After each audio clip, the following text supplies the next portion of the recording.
Welcome to What and Win. We talk about the champions and the championship DNA. First of all, I gotta say my apologies, man, for that game one pick. How was I supposed to know Porzingis was gonna come out here looking like a joke, man? He was out here just shooting threes, mid range, blocking shots. I think we had 20 points in 20 minutes, 18 in the first quarter. Like, come on, how am I supposed to know he's gonna do all that? Bro, he should have been back playing, bro. What? You talking about resting players for no reason, bro. Like, bro, you could have played. You could have played in Miami Heat series where he could have been out here, man. Yeah, he faking the funk, acting like he couldn't play. I lost the bet. We lost that money together. We gonna try to get some wins though, man. But Jalen Brown was out there. I call that boy organized noise, bro. Cause he used to be one of those dudes. I don't want to say he was wild, but he just was. He just went. It wasn't like pretty looking. He was just going hard. But now he done kind of like tone that game down. He looking pretty smooth with it.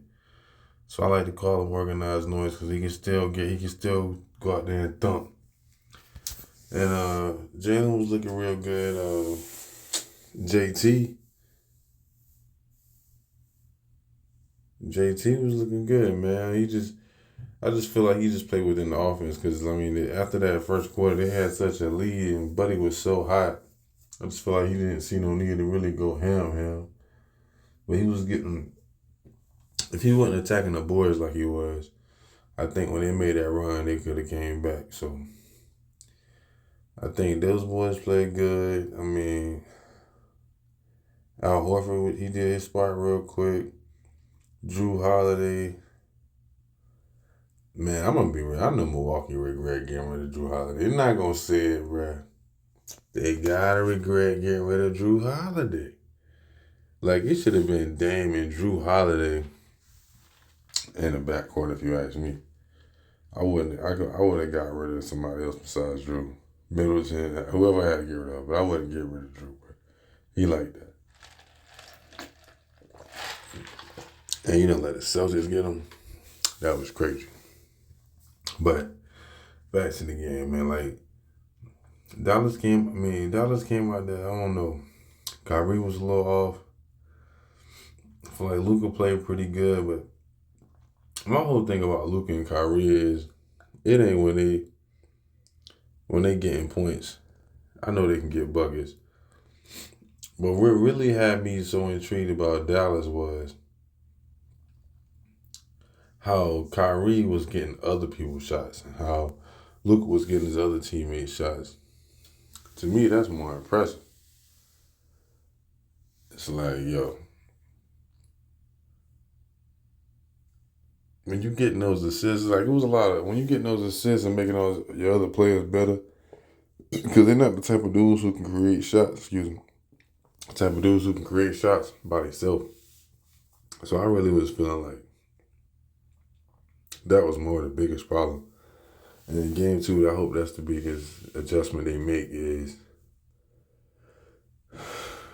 I know they can get buckets, but I'd rather see them get their buckets closing out the quarters and throughout the game, getting those players involved. You know, so that's my biggest thing, man. So hopefully we can go out here and still game two, and my $6 will still be what it is. But I was listening to Draymond and she go back and forth. I heard a little bit of Chauncey Billups and Rip give their input on this. Who you think will win between the 2016 Warriors versus the 2004 Pistons? I like both of these teams. I mean, the '04 Pistons beat Shaq and Kobe. Now, Shaq and Kobe was having some rough times around that time, so, you know, but they still won. You can't take that away from them. So, I heard Chauncey say if we played in his era, he think they hold their own and win. If we played 2016, who knows? So I'm gonna go to 2010. We're gonna meet everybody about to meet in the middle. In 2010, the Lakers played the Celtics. So it's still that's still an era with Kobe shooting threes, everybody shooting Paul Pierce. It's a lot of 3-point shooting with Ray Allen. It's a lot of independent game going on with Garnett, Shaq. No, not Shaq, but Paul Gasol, my bad. Paul Gasol, Kobe. So I feel like, kind of take your mind in that range, because that's where I'm going with this. And even in that range, I still just no. I'm a big Rasheed Wallace fan. He a Tar Heel. He's one of my favorite power forwards ever played the game. He doing a lot of the stuff people doing today with the stretch fours and a lot of praise they give Joker. Rasheed been doing that shit. I'm just gonna be honest, bro. Ain't nothing I seen Joker do I ain't see Sheed already doing back in the day. He just had an attitude. People didn't like him. I loved it. But that's what it is. But me, Sheed could do everything. He could pass. He could shoot the high rainbow three. He could post up. I mean, he could do the fadeaway. It wasn't too much Sheed couldn't do. He could control the offense. He could bring the ball up. He had handles. She was like that. Google him if you don't think you know what I'm talking about. So I'm not trying to take no shots at none of these boys. But this is my thing. I think she will probably give you about, against this squad, I'm going to say about 28 to 30 points, 10 to 12 rebounds for assists. Ben Wallace, he just wasn't that much of a scorer to me. You know what I'm saying? Like, I know he got some dunks. He was like that on defense, though. He was like that on defense, though. But he wasn't that much of a scorer to me. I'm going to say Ben Wallace probably would give about 8 to 12 points. Tayshaun, I like this game. I think Tayshaun around that time probably give about 15. And then Rip and Chauncey, I think they both would give you about 18 to 22. And I mean, it was respectable numbers. But the Warriors squad, bro, I'm just going to be honest with you, bro. Before I even get to them ones, bro, Sean Livingston was like that. He was like that. If he would have never even broke his leg, he would have been even greater. But Sean Livingston got to remake it. He got to bring it back his career, resurrect his career, and go to state, bro. Like, come on, bro. I remember when his leg snapped out. Sean Livingston was like that. He was like a 6'10" guard. Like, bro, you really wouldn't stop. Maybe I'm embellishing on the height. Maybe it was like 6'9", 6'8". But I might not be, bro. He was a pretty big dude with handles, though. Like, he was on some Magic Johnson shit almost. I mean, not he wasn't a GOAT Magic, but I'm just saying, like, he was a tall guard. And then you got Barbosa, bro. He was quick. He was quick as light as Speedy Gonzalez, bro. Like Barbosa. Barbosa was like that. One of the fastest ones on the planet, bro. Like, he was just gone, one step gone. So I think, Sean Livingston and Barbosa, I'm going to say both of them going to give you like at least 14 to 16 points, bro, piece. Before I even get to the main guys. Then we're going to go Draymond, Andre, Harrison Barnes. Draymond, I think, Draymond was going to get you a good, what was Draymond do? 12 to 14 points, man. Like, I feel like he was going to still do that. Play good D. Get some reads, Do what Dre do. Just a high IQ player who grew up in the Detroit Pistons locker room. There's no doubt. And then you got Iggy. Come on, bro.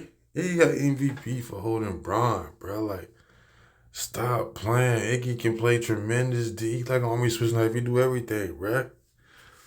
He got great defense. And he out here he dunking on niggas on the rack. He got the threes. Like, bro, Stop it. Then Harrison Barnes. So I'm gonna get Iggy about. I'm gonna say Iggy gonna get them niggas about 16 to 20 points, bro. Then we got Barnes. Barnes was like that, man. Barnes had a nice set shot. Corner threes. He played pretty good. Played pretty good D. He was a decent player, bro. Like, he was a Tar Heel, so you know I got love for Barnes. But I'm gonna say, let's say Barnes give you 13. Then you still got David Lee, bro. David Lee was an energy guy, bro. You gonna have to beat up. David Lee is that dude you beat up. He gonna be right. You just gotta kill him, bro. You gonna be there to the end of the fight, bro. Like, David Lee gonna keep coming back over and over like a Jason movie, bro. Like, David Lee would never give up, bro. Like, I'm sorry. David Lee had too much heart. You know I'm gonna say David Lee would have put up 10 to 12. Spinks, bro, come on, bro. I ain't gonna put no points on Spinks at all, but he's just gonna be an extra body that we can throw out there with Bogut. It's just a lot more than you think. Then we got spread the floor, Clay and Steph. Stop it, bro. Clay gonna give you about. He gonna get him about 26 to 28 points. That's two-way Clay. This is two-way Clay. This is Clay gonna be dropping like 30 and D niggas up to the T, bro. His daddy was in the league. He been doing this since he been doing this, bro. Come on, bro. Then you got Stephen. I'm gonna spread the court. Curry from the logo. Stop it, bro. Like, y'all gonna be so spread out. Iggy and Barnes gonna be tearing them lanes up, bro. Then Rip gonna be running niggas to death. This is true, but so is Steph. So I gotta go with the Warriors, bro. Like, it's just too many of them, bro. Like, I'm just be honest. You know, and it hurts me to say this because I love the 04 Pistons. I thought, you know, they was a pretty good team. I thought they was gonna lose to Shaq and Kobe, but they showed during that time that, you know, if a team come together, they can win. And so did the 2016 Warriors. They was a team that came together that would win. So, I mean, I'm going to have to go with the Warriors, bro. All day, every day, just because they started a dynasty off of these core guys, man. They still doing their thing. So there you go.